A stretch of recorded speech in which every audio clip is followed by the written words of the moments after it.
تو کہانیاں سنائی جانے لگی. اب داستان گوئی باقاعدہ ایک فن کی شکل میں شاہی درباروں میں خاص طور پر. اب شہزادی کو نیند نہیں آ رہی ہے، بھائی بلاؤ کسی قصہ گو کو، کسی قصہ خاں کو بلاؤ. وہ آیا، اس نے داستان شروع کی. اب وہ اپنے حساب سے مرچ مسال لگا کے اپنے انداز میں داستان سنا رہا ہے، لوگ سن رہے ہیں. اب شاہی دربار میں سب جتنے بھی لوگ بیٹھے ہیں سن رہے ہیں، بادشاہ سن رہا ہے، چلمن کے پیچھے شہزادی سن رہی ہے، یا شہزادہ ہے تو شہزادہ سن رہا ہے. اب یہ داستانی جو ہے وہ سنائی جاتی ہے. ظاہر ہے اگر روتے ہوئے سوتے ہوئے منہ بناتے ہوئے قصہ کو اگر سنائے گا تو نیند آنے کی بجائے نیند اڑ جائے گی. تو نتیجہ یہ ہوتا تھا کہ وہ شخص بہت ہی ڈرامائی انداز میں، خوبصورت انداز میں، دلچسپ انداز میں، اس میں اچھے اچھے الفاظ لاتے اچھے اچھے طریقے سے ایسے بیان کرتا تھا، ایکشن کے ساتھ، اداکاری کے ساتھ اور آواز کے اتار چڑھاؤ کے ساتھ. تو نتیجہ یہ ہوتا تھا کہ وہ پورے دلچسپی کے ساتھ سب سنتے تھے، مزہ آتا تھا، اور یوں داستان جو ہے وہ مقبول ہونا شروع ہو گئی. اور داستان اس طریقے سے، داستان کا گوئی کا فن جو ہے وہ عام ہوتا گیا. اب اس کو بڑھتے بڑھتے اب اس میں دیکھیے، چونکہ بادشاہ سن رہا ہے، بادشاہ نے اپنے باقاعدہ مقرر کر دیے داستان کو اپنے دربار میں رکھنا شروع کیے. جیسے شاعر ہوتے تھے، جیسے مصور ہوتے تھے، جیسے موسیقار ہوتے تھے، جیسے گائک رکھتا تھا بادشاہ، اسی طریقے سے بادشاہ نے اپنے درباروں میں ایک داستان کو بھی رکھنا شروع کیا. اب داستان کو کا کام کیا ہے کہ روز شام کو، رات کو بادشاہ کو کوئی نہ کوئی قصہ سنائے تاکہ اس کو دلچسپی بھی ہو، وقت بھی کٹے اور چین کی نیند سو جائے، اور اسی کے ساتھ سارے درباری کے تمام لوگ ہیں. تو اس طریقے سے اب چونکہ بادشاہ رکھ رہا ہے اور چونکہ سن رہے ہیں دربار کے لوگ، تو ظاہر ہے جو ہیرو ہوتا تھا کہانی کا یا داستان کا، وہ داستان گو کے سمجھ اور اس کی ذہانت کی بات تھی کہ اس کو اپنی روزی روٹی کا بھی خیال رکھنا تھا. اس لیے کوئی غریب ہیرو نہیں ہوتا تھا اس کا. داستان گوئی میں ہمیشہ کوئی شہزادہ، کوئی بادشاہ، کوئی وزیر زادہ، کوئی امیر زادہ عام طور پہ ہیرو کی شکل میں آتا تھا. اور ایسے ہی ہیروئنیں بھی، اب ظاہر ہے کہ جب شہزادے کے مقابلے پہ لانا ہے تو کوئی بھی کارن تو آئے گی نہیں، کوئی عام مزدور کی بیٹی تو آئے گی نہیں، کوئی کسان کی بیٹی تو آئے گی نہیں. تو ہیروئنیں بھی جو ہوتی تھی وہ شہزادیاں ہوتی تھی، وزیر زادیاں ہوتی تھی. اب کردار بھی ویسے ہی لانا پڑتے تھے ان کو. جب یہ کردار آ گئے تو ان کی عادات، ان کے اخلاق، ان کی افکار، ان کے اعمال، وہ سب بھی ویسے ہی دکھانا پڑتے تھے. تو داستان کو یہ چالاکی کرتا تھا کہ ہمیشہ، یعنی تو جیسے ہیرو ہے، اب شہزادہ ہے تو بھائی ڈرپوک تو بتا نہیں سکتے شہزادے کو، بادشاہ قتل کر لے گا، حکم دے دے گا، بدصورت بول نہیں سکتے، پھانسی پہ لٹکا دے گا. تو جو بھی ہیرو ہوتا تھا اس میں ساری خوبیاں اچھی اچھی ہوتی، یعنی اگر وہ ہیرو ہے تو اس میں ساری خوبیاں ہیں. وہ بہت خوبصورت ہے، ہینڈسم ہے، رنگ بھی بڑا صاف ہے، دیکھنے میں بھی بڑا حسین ہے، پرکشش ہے. ہیروئن بھی ہے تو ایسی ہی ہے، اور بہادر بھی ہے، کوئی بہت بہادر ہے، بہت ذہین ہے، بہت چالاک ہے، بہت ہوشیار ہے.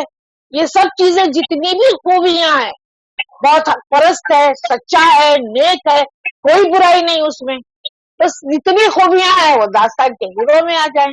اور ہیروئن اگر ہے تو وہ بھی ویسی ہونی چاہیے، ذہین، خوبصورت، حسین، نازک مزاج اور چالاک. تاکہ اب ہوتا کیا تھا، اب اگر کہیں اتفاق ہوا، ہیرو ہیروئن کا ٹکراؤ ہوتا ہے، یا ہیرو نے کہیں دیکھ لیا ہیروئن کو اور بھائی اس پہ عاشق آ گئے، ہو گیا، تو سوچا کہ چلو بھائی اس سے شادی. تو اس زمانے میں داستان کی ہیروئنیں اتنی ذہین بتائی جاتی تھی. یہ سب داستان گو کی کہنا چاہیے کہ اس کے فن کا، اس کے آرٹ کا کمال یہ ہوتا تھا کہ ایسی ذہین ہیروئنیں بتائی جاتی تھی کہ جو شادی کے لیے مشکل سوالات کی شرط رکھ دیتی تھی. 7 سوال آپ کو حل کرنے ہیں کہ ایسے ایسے سوال ہوگی، اگر کرو گے تو شادی ہوگی، فلاں مچھلی کی آنکھ میں تیر مارو گے تو شادی ہوگی، کمان توڑ دو گے تو شادی ہوگی. یہ جو شرطیں رکھی جاتی تھی، اب جو سن رہے ہیں بے چین ہو رہے، اب کیا ہوگا، اب اس سوال کا جواب شہزادہ کہاں سے لائے گا؟ اب شہزاد کیا کرے گا؟ اور اسی کے اندر تجسس، اسی کے اندر حرکات و سکنات، ایکشن، اسی کے اندر سب کچھ موجود ہے، دلچسپی. اب لوگ سوچ رہے ہیں کہ اب شہزادہ کیا کر رہا ہے، جا رہا ہے کہیں دیکھتا ہے کسی کو، کوئی جن آ گیا راستے میں، کوئی دیو آ گیا. اب ایسی بھی آفتیں بھی بتائی جاتی تاکہ دکھانا ہوگا نا کہ شہزادے نے ان کو کیسے حاصل کیا، کیسے کیسے مصیبتوں سے وہ گزرا اور کن کن مراحل سے اس نے کامیابی حاصل کی. تو نمافق الفطرت چیزیں بھی آ جاتی تھی اور ان سب کا مقابلہ داستان کو کروا رہا ہے، دکھا رہا ہے ایکشن کے ساتھ. اب یہ ایسا ڈراؤنا ایک وہ آ گیا، دیو آ گیا، اس کی آنکھیں ایسی تھی، اس کے ماتھے پہ ناک تھی، اس کے پیچھے آنکھ تھی، اس کے بال ایسے تھے، وہ اتنا بڑا قد تھا، اور وہ پورا پیش کر رہا ہے، اپنی تصویریں پیش کر رہا ہے، اور سننے والے سن رہے ہیں، ان میں سے کچھ خوف زدہ ہو رہے ہیں، ان کو لگ رہا ہے وہ دیو جو ہے ہمارے اوپر آ رہا ہے، وہ اتنے من کھانا کھاتا تھا، وہ ایسی گردن بڑوڑ دیتا تھا، وہ ایسا کرتا تھا. اب یہ خوف اور یہ جو شوق اور یہ تجسس اور یہ ہارر جو ہے وہ سننے والوں کو بے چین کرتا رہتا تھا.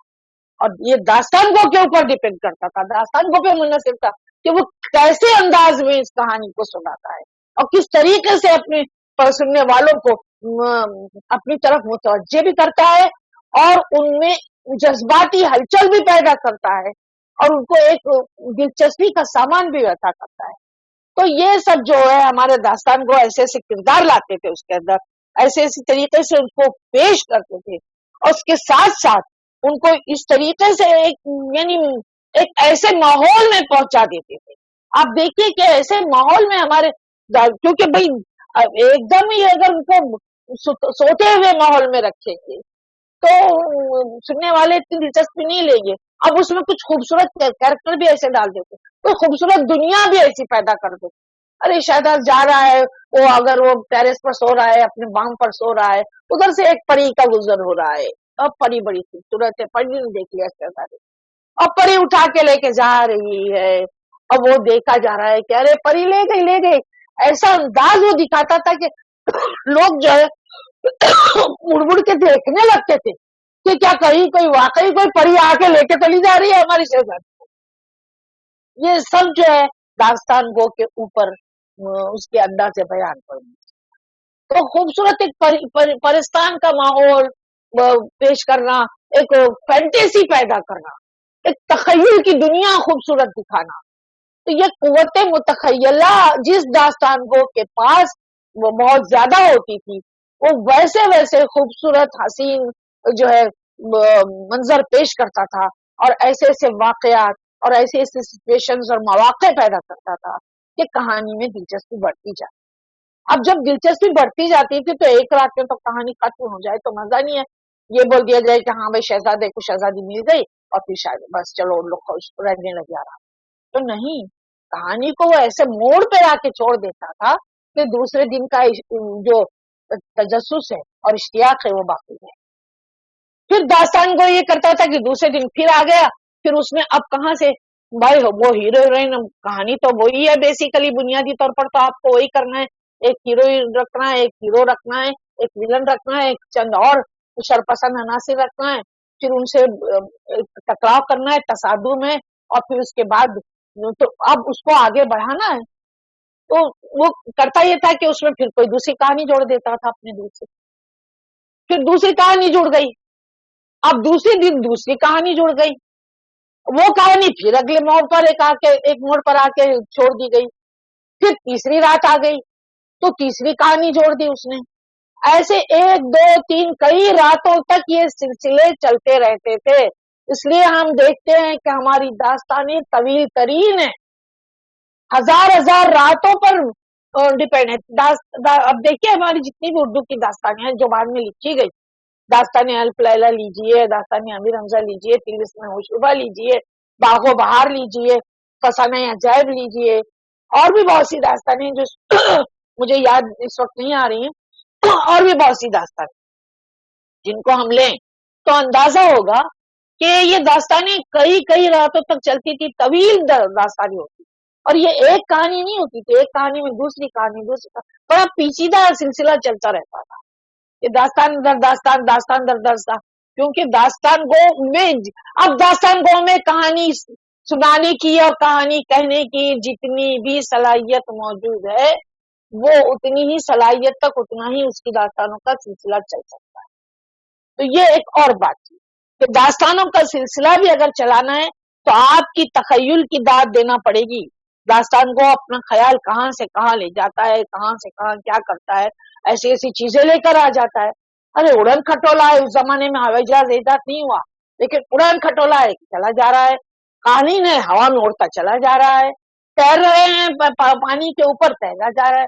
تو یہ سب جو ہوتا تھا اس وقت خیالی باتیں تھی. لیکن دیکھیے کہ ایک بات آپ کو ماننا پڑے گی کہ ہمارے داستان گوئیوں کا تخیل اتنا بلند تھا، وقت سے پہلے انہوں نے یہ سب باتیں سوچی، اور بعد میں ہم دیکھتے ہیں کہ سائنس کی ایجادات ہوئی تو ان کے وہ تخیل کو ہم دیکھتے ہیں کہ سرٹیفائی ہو رہے ہیں، ان کے تخیل سچے ہوتے جا رہے ہیں. وہ اڑن کھٹولا جس کا تصور ہمارے داستان نے دیا تھا، آج ہم دیکھ رہے ہیں کہ وہ ہوائی جہاز کی صورت میں ہم کو نظر آ رہا ہے. وہ اڑنے والا گھوڑا جو ہمارے داستان گوئیوں نے دیا تھا، وہ اڑنے والے قالین جو ہمارے داستان گوئیوں نے دیے تھے. تو یہ سب چیزیں جو ہیں آج ہم سائنس کی ایجادات کے بعد ان کو اپنے سامنے دیکھتے ہیں. تو یہ جو ہے داستان گوئیوں کا ہمارے تخیل کتنا بلند ہوتا تھا اور وقت کے کتنے آگے ہوتا تھا. یہ صرف تفنن تباہ کی بات نہیں تھی، اس میں آپ اس پہلو کو بھی دیکھتے رہیے کہ تخیل کی بلندی ان کی کتنی ہوتی تھی اور ان کا قوت بیان کیا ہوتا تھا کہ جس کے سہارے پر وہ اس طریقے سے کردار جو ہے یہ کرتے رہتے تھے. اور کہانی کو آگے بڑھانا بھی کوئی آسان کام نہیں ہے. ہم تم جیسے لوگ جو ہے وہ تھوڑی کہانی سنا کے اب ختم کر دیں گے. ہم جب بچوں کو سناتے ہیں، اب بچے پوچھتے ہیں پھر کیا ہوا، پھر کیا ہوا، اب ہم تھوڑی دیر تک تو سناتے ہیں پھر یوں ہوا، پھر یوں ہوا، پھر یوں ہوا، پھر بولتے بس ابھی ختم ہو گئی. بچہ بولتا ہے اتنی جلدی ختم ہو گئی، ہمارے پاس اس کا کوئی جواب نہیں ہوتا. لیکن ہمارے داستان گوئیوں کے یہاں یہ نہیں تھا، وہ بڑھاتے جاتے تھے. بہت مشہور قصہ ایک لکھنؤ کا لطیفہ ہی سمجھ لیجیے اسے، کہ ایک داستان گو تھے، مشہور داستان گو، اپنی کہانی اپنی داستانیں سنا رہے تھے. ایک امیر کے یہاں مدعو تھے، شاید کوئی نواب تھے، جو بھی بہرحال رہے ہوں گے، تو ان کے یہاں موجود تھے اور اپنی داستان سنا رہے تھے.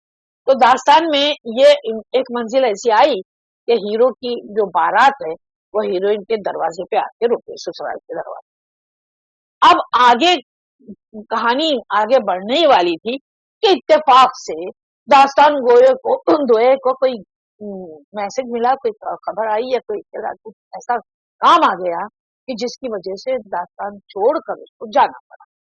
اب اگر داستان چھوڑ کے چلے آتے تو ظاہر ہے کہ نواب تو ناراض ہو جاتے.